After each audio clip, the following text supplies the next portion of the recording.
Hello again, my name is Roland Zimmerman. I'm here to talk to you today about cork. What is it? Why do winemakers use it? And more importantly, why did we name our channel Uncorked? So stick around and I'll get right to it.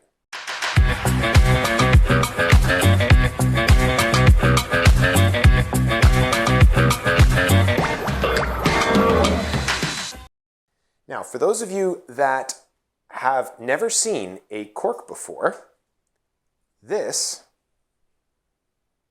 is what a cork looks like outside of the wine bottle.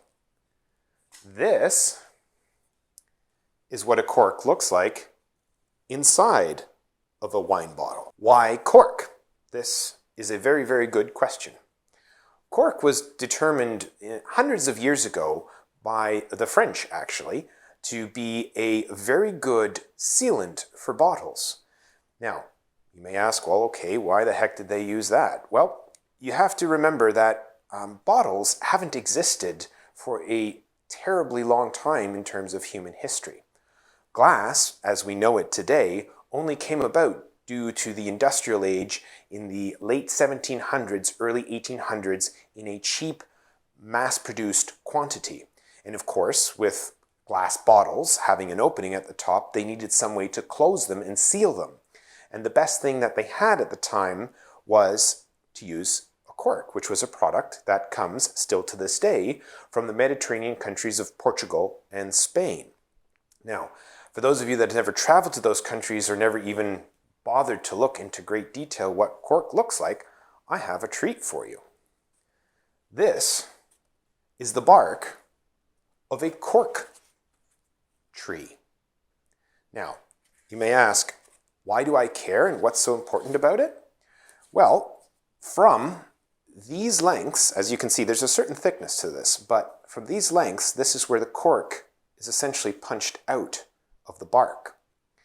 There's more detailed explanations that you can research on how corks are actually made for the wine industry at various different cork manufacturers throughout the world. The biggest production of cork still to this day is in Portugal. Now, for those of you that have never traveled to Mediterranean countries such as Portugal or Spain, you may not know what a cork tree actually looks like.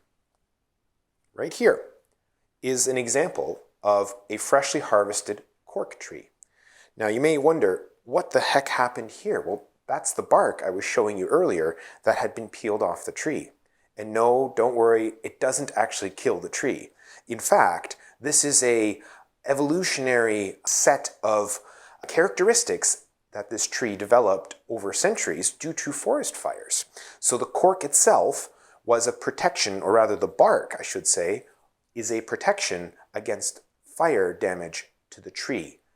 And basically, after 25 to 50 years, the tree starts shedding this. So humans, being ingenious as we are, decided to go in and start harvesting it. Now, cork has been used for many, many, many centuries, perhaps even millennia, but not always for wine. The ingenious French champagne houses were the first to introduce corks into the new bottles that were created in the Industrial Revolution to make their sparkling wine and to keep the sparkle in the wine.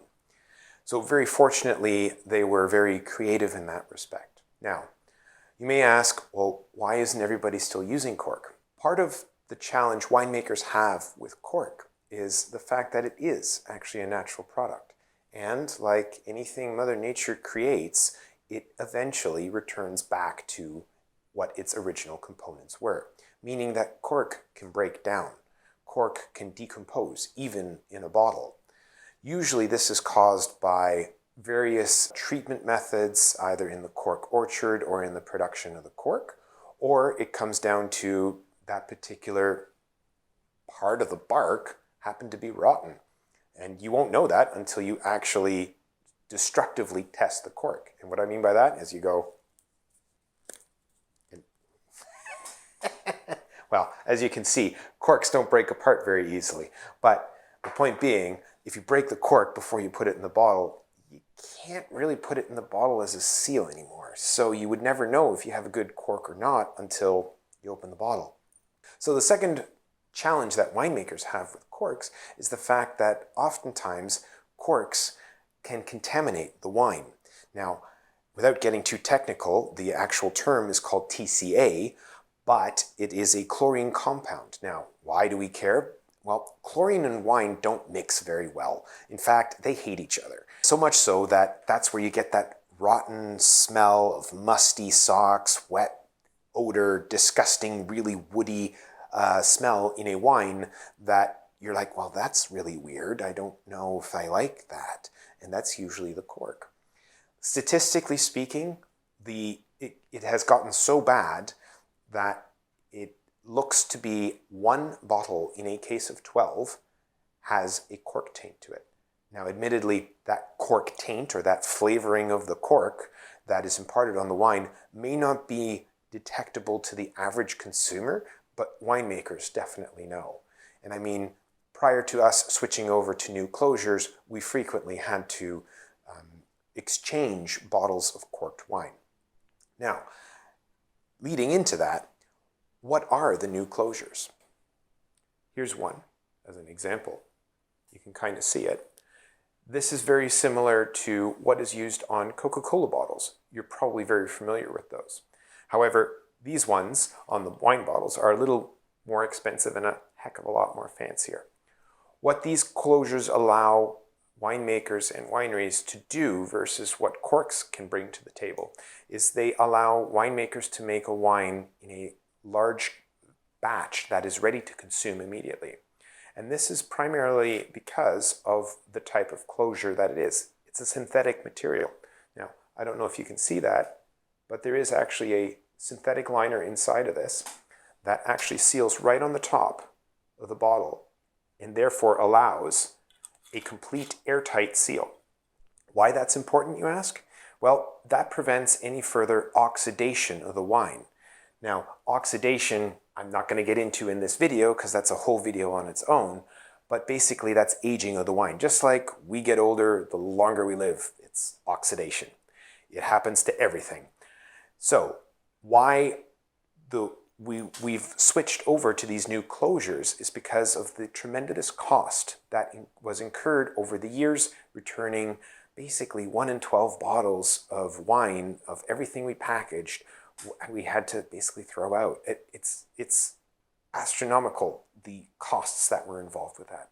Versus with the screw cap, we know exactly, okay, this wine is now ready, needs to be packaged, boom, it's done, and we don't have to worry about it again, unless, of course, the consumer leaves it outside in their car for 3 days in the blistering heat, in which case, like a Coca-Cola bottle, it'll also explode. That being said, though, we still do use cork, and we use cork for our higher-end premium products, such as this premium Gewürztraminer ice wine. And the reason for that is part nostalgia, because consumers still expect that higher dollar-valued wines still need to have a cork. And there's also something extremely gratifying about hearing that out of the cork, when the cork comes out of the bottle. If you've never experienced it, I can't really explain it. I'll have to show you at some point in another video. But and the final reason why is because our premium wines are made with far more care and craftsmanship, with the expectation that consumers will put them to the side or leave them in their wine cellar or enjoy them on special occasions. You're not going to go home and drink a $65 bottle of wine every night. Or if you are, you definitely need to come to the winery and visit us. But anyways, in conclusion, that's why the industry as a whole has actually switched away from corks to a more synthetic closure such as screw caps. Thank you very much for watching.